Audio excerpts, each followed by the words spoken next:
Hello दोस्तों, यह कहानी आपके अंदर एक नई ऊर्जा का जन्म देगी। भगवान ने आपके लिए कुछ सोच कर रखा है।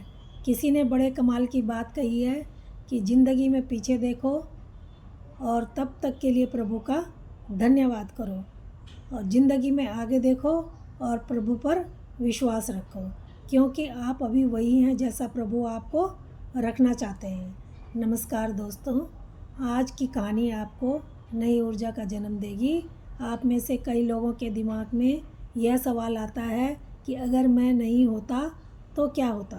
हनुमान जी के मन में भी यही आया, मैं ना होता तो क्या होता। जब हनुमान जी लंका में आग लगाकर वापस आए और प्रभु राम को वहाँ का पूरा वर्णन बता रहे थे, तो उन्होंने कहा, मैं लंका गया था माता जी से मिलने के लिए, लेकिन मुझे तो पता ही नहीं था कि वहाँ आग लगा दूँगा। जब मैं वहाँ माता सीता को ढूंढ रहा था, तभी मुझे वहाँ एक संत के दर्शन हुए। पहले तो मैं सोच रहा था लंका में राक्षस ही रहते हैं, पर जब संत मिले उन्होंने मुझे बताया लंका में कैसे जाना है, कहाँ जाना है, माता सीता कहाँ मिलेंगी, उन्होंने सब बता दिया।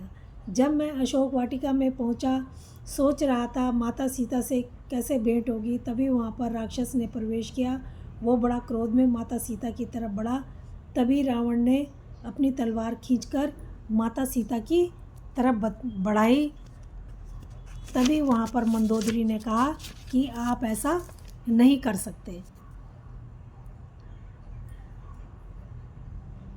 मुझे सुनकर बड़ा अचंभा हुआ कि क्योंकि मुझे ये लगा कि मंदोदरी को तो खुश होना चाहिए कि अगर रावण इसको मार देंगे तो मेरा रास्ता साफ हो जाएगा। जब रावण के सैनिक मुझे ले जा रहे थे, तभी मैंने सुना वहाँ पर त्रिजटा नाम की एक संत थी जो कह रही थी कि एक बंदर लंका में आया आग लगाने के लिए।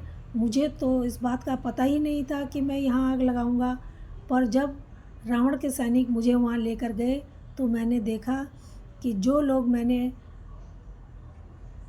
कुछ लोग मुझे बांधने के लिए आए, मुझे पकड़ने के लिए आए। मैं अपने को बचाने का मैंने बिल्कुल भी प्रयास नहीं किया। तभी विभीषण अपने राक्षस उठते हैं अपने सिंहासन से और कहते हैं दूत है और दूत को मारना नहीं चाहिए। इस तरह से मेरी रक्षा हो जाती है।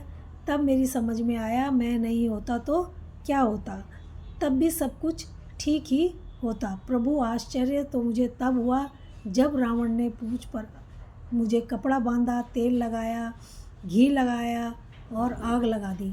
तब मेरी समझ में आया कि उस त्रिजटा ने सच कहा था कि एक बंदर आया है लंका में आग लगाने। प्रभु आपको तो जो कार्य करना होता है आप वो कार्य रावण से भी करा लेते हैं, फिर मैं तो कर ही सकता था। मेरी पूंछ में भी आग लगा दी गई और मैंने लंका को जला दिया। एक छोटी सी कहानी है, लेकिन इससे ये पता चलता है किसी के रहने या रहने से ना रहने से कुछ नहीं होता। प्रभु को जो कार्य करना होता है वो किसी से भी कभी भी करवा सकते हैं। तो दोस्तों, ये कहानी कैसी लगी? अगर अच्छी लगी हो तो प्लीज़ लाइक और सब्सक्राइब ज़रूर करना। धन्यवाद।